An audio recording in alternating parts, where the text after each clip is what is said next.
Okay. Okay, so to start off with, because this is black and our target is a dark gray, we'll start off with starting by doing a very pale wash of a coat that's gray, which is probably slightly too white. But if you do it thinly and do it in a small amount at a time, it should be able to cover it with only just a small color increase. And because our target is not that dark anyway, even if it's go too white, we can wash it down with a black wash paint to actually darken it again. So these are Citadel paint. They are all acrylic, but so you can actually mix it in. Oh, that is actually too dark. Wrong bottle. There we go. Sorry about that. Forgot that I actually used this as a mixing pot for something else. So this should be grey now. Yep, that is grey, and it's not mixed very well. Just very lightly. And since, as I said before, we're going to make it quite white, so we're going to make quite thin. So we're going to start with a bit of water and trying to thin it down until it's actually a bit too runny as a paint. The good thing about having a primer done beforehand is that by doing that, you can, no matter how thin the paint you put on, it will stick to it pretty well. A bit more pale. By the way, this method of doing it in pale stages sometimes only apply to certain model, not all the model. It worked particularly well for this sort of model where a lot of fine detail needs to be picked up, and you just want a general color wash on them. So although if I water it down, I need it to be need only a small amount of paint on it, and I should be able to do it by gently adding it in. No, that's still too wet. And in general, it shouldn't actually. That's still too wet.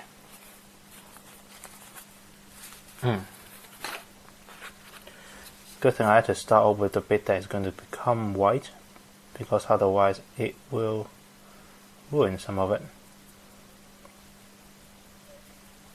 But you will see that at the moment the paint is not actually really showing up, even no matter how much I work on it, because it will only show up very slowly after each layer.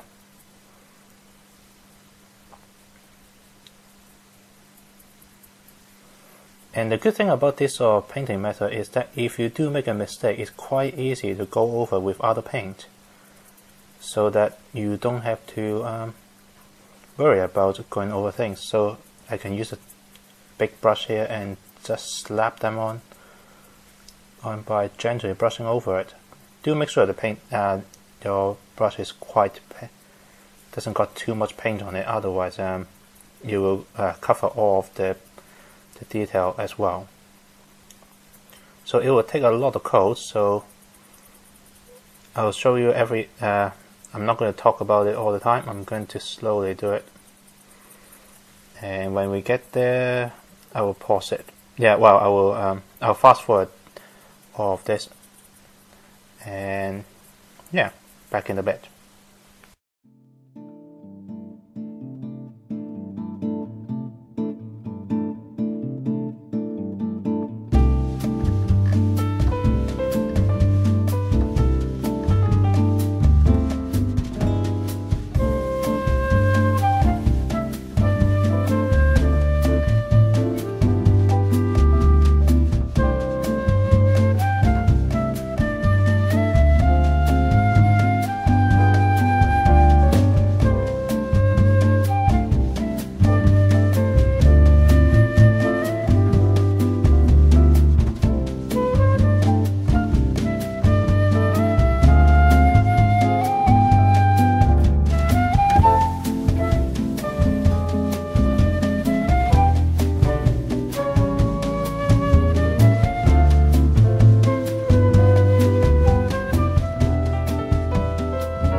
so that we have a little bit of the of a wash paint on there now. So we can actually start adding a bit of a dry paint effect on it to actually pick up the surface.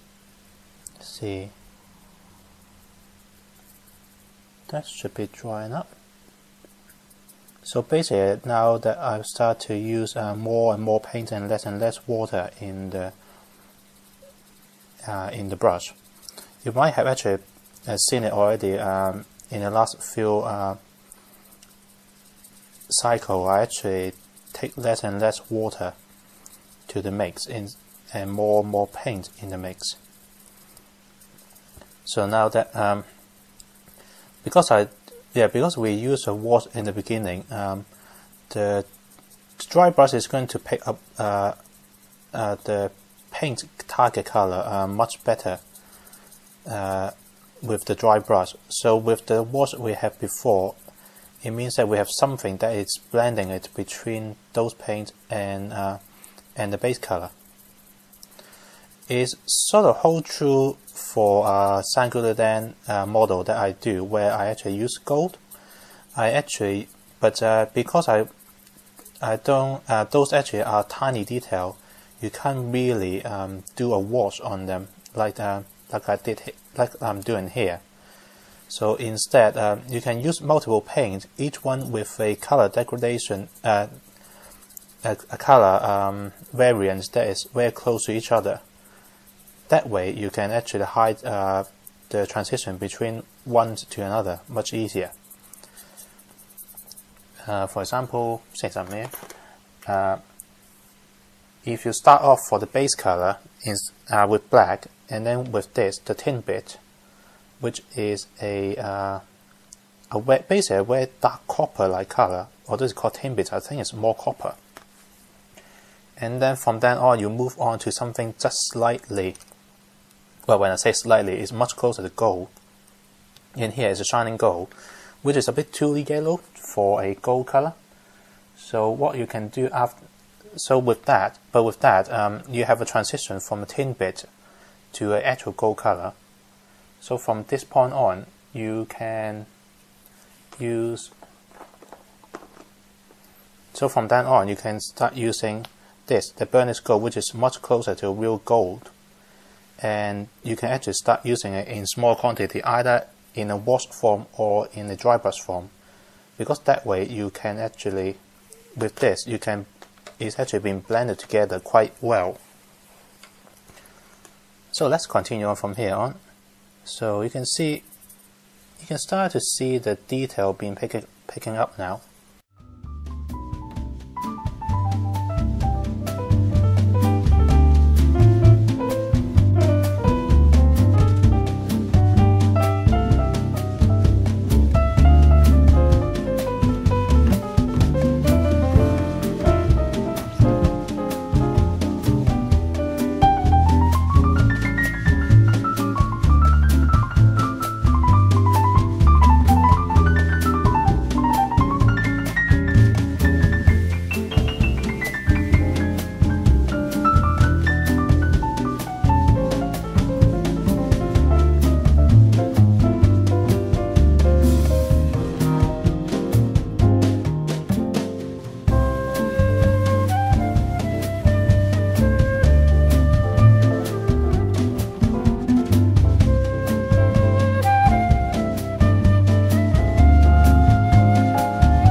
And with that, this wing is more or less done, as on the base color at least. So you can see that you can start seeing that the gray is sticking out a bit better, and the dark detail are a bit more prevalent. A bit better on this side than this side, because like I said, I did mess up with this. But let's not worry about it for the time being. The next thing to do as you can see on the according to the model, is that all of the dark section has a bit of a blue. I don't know if you can see it, but there are some blue highlights on them. So I'm going to do something similar, but it's going to be even less than the gray. So that's too light. There must be a darker blue that is even lighter. Okay, so I don't actually have a blue that is lighter than this thing. So never mind, I can actually make up with it with again a bit lighter color. That would, as long as I thin it out a bit, I should be able to get it look more or less correct. And you know what, since these water are muddy, I might as well use this side as a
So some people here might probably be asking, how come I'm not actually doing a tutorial on SD Sanguladan? Well, this is mainly to demonstrate that painting method is really versatile on, well, not versatile, it's actually has a huge variety in them. And in this case, this painting method seems to work on this model, but it doesn't work on every model. And it's more, and here I basically also demonstrating to you that my painting method is more of a trial and error, because what you can see here is, it's exactly that. I'm actually trial and erroring. If it works this time, I might try again next time, or I might not, depending on whether I think that is a style that I can go with. And at the moment, I quite like it. I don't think I will be able to apply some of this onto the Sanguladan model, because they don't actually have as many panel lines work required as this model. But then again, if you're making model with loads of weathering, I think I'm quite certain that a model for heavy weathering effect, things such as a ground-type Gundam, for example, might benefit with this sort of painting method. I mean, for example, if you get to the corner and the panel line of the ground-type Gundam at the lake, you can certainly do some dry brushing and this sort of painting method to add dirt